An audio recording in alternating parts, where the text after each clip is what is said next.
गोकुलनन्दन गोविन्द गोविन्द हरि गोविन्द गोकुलनन्दन गोविन्द नित्य निर्मल गोविन्द नीलमेघ श्याम गोविन्द पुराण पुरुष गोविन्द पुण्डरीकाक्ष गोविन्द गोविन्द हरि गोविन्द गोकुलनन्दन गोविन्द गोविन्द हरि गोविन्द गोकुलनन्दन गोविन्द नन्दनन्दन गोविन्द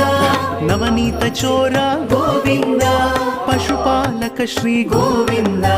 पाप विमोचन गोविन्द गोविन्द